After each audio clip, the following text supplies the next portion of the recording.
The Budweiser Shootout on Fox is sponsored by Pizza Hut and the new Big Dipper Pizza, only $12 and only at your Pizza Hut.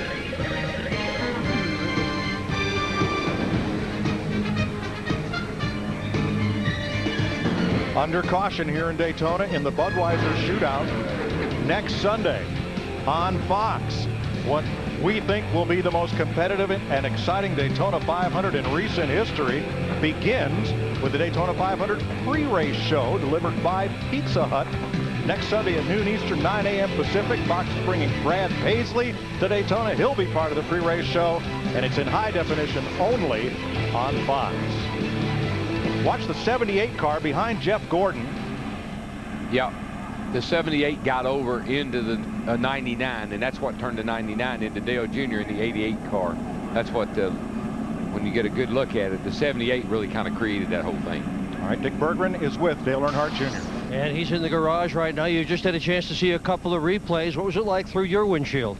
Well, I just run along there. Me and Jimmy were trying to work together and get ready for our pit stop, and we were hooked in the rear, the right rear quarter panel, and I was watching it, and and I saw this gold car coming at me, and I thought I had it saved for a second, but it's hard to drive them that fast when they're out of control. But it was fun.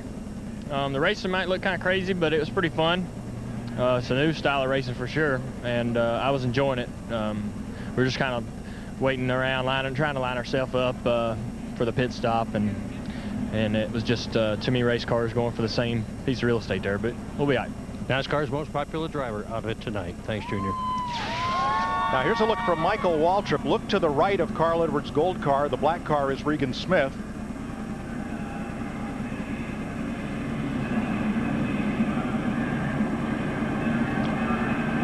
Yeah, it just looks like that Regan got into Carl first, and that's what kind of started that whole thing. But like Dale Jr. said, all going for the same spot. Came across and just wasn't quite clear. It is a game of inches here in Daytona.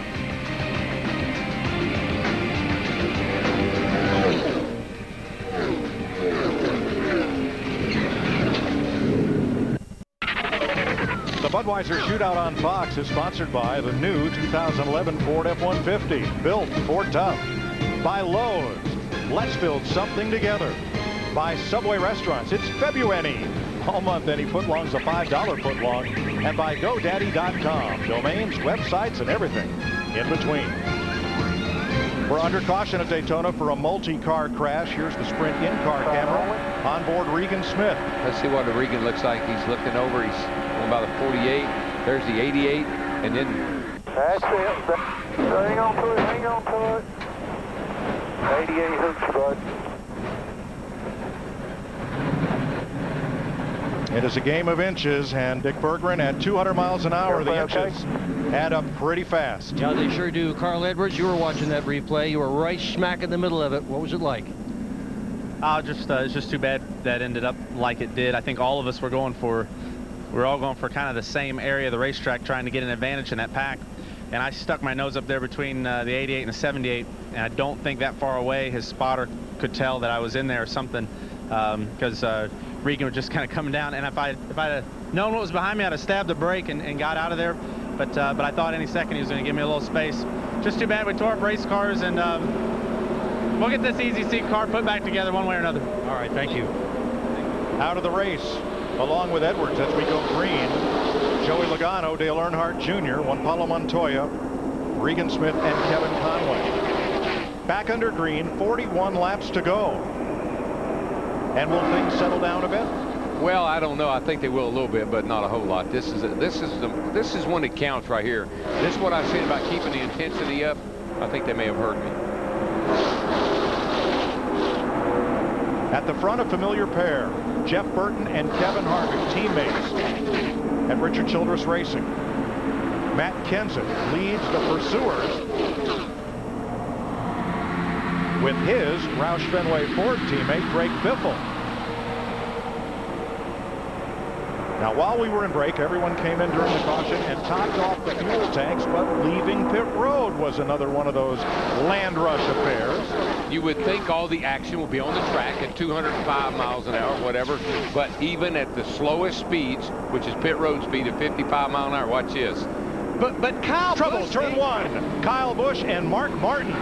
Check out. Come on. You all right, Mark? I think Mark's car looked like it hit anything. Hey, we still have a shot on TV. You okay? Looks like both drivers may drive away from this one. Now, under last year's configuration, the front splitters would be heavily damaged on these cars, but that is a change this year. No more splitter on the front end. Right rear damage on the Mark Martin's car. They're at the bottom of your screen. this is two cars that had worked together a lot tonight, the 18 and the 5. Whoa, just got in there on the outside and, you know, bumping, pushing each other in the corner like that. Over 205 miles an hour, the 18 car got loose. Denny Hamlin in the 11 narrowly misses another one from the Goodyear blimp. Third pair of cars, right of your screen. Just got in that real high up there with Mark tucked right up under him, pushing him, and it got him side, got the 18 car Kyle Busch loose. I'd heard a number of guys, and then I've watched Kyle in practice. His car wasn't the best handling car of the cars I watched out there on the racetrack the last couple of days. It's like he just had him at the wrong angle, at the wrong place on the racetrack, and maybe wasn't completely squared up with him, had him more in that left rear. Yep. And that's tight, getting into turn one. You got getting into both turns, 1 and 3. You really crank it in there with somebody laid right up against you.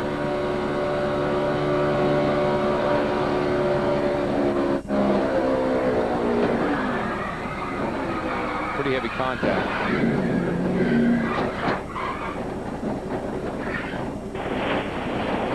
You all right, Mark? Wow. Let's watch and ride with Kyle Busch.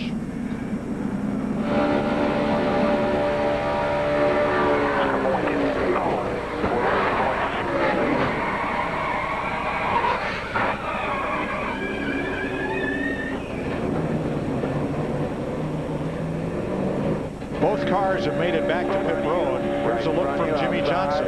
Outside. In front of you, Smoke.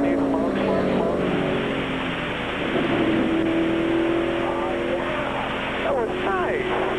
Tell you what, not only was it a close call for Jimmy Johnson, another close call for Denny Hamlin at 11. But what were all the sparks flying out from under Hamlin's car as he tried to drive through it? Oh, from getting down on the flat. Yeah, that's it. It's probably the skirts on the side were dragging on the racetrack. Matt? Cosmetic damage on the 18. The crush panel was damaged on the left rear. To Steve. And Denny Hamlin comes down pit road, and was it a narrow miss after all? Well, Denny thinks he ran over something. He said to make sure to check the valence, also locked up his brakes and flat spotted all 4 tires. By the way, Mark Martin said the front end of his car is killed. He said, I just turned him around. I don't know what happened. We've been doing that all night. Steve, I would agree with Hamlin's assessment. There were sparks up ahead. Something came off a car ahead of him, and it looked like Denny rolled over it, and more sparks. Kyle Busch around off the front bumper of Mark Martin. We'll be back to Daytona after this.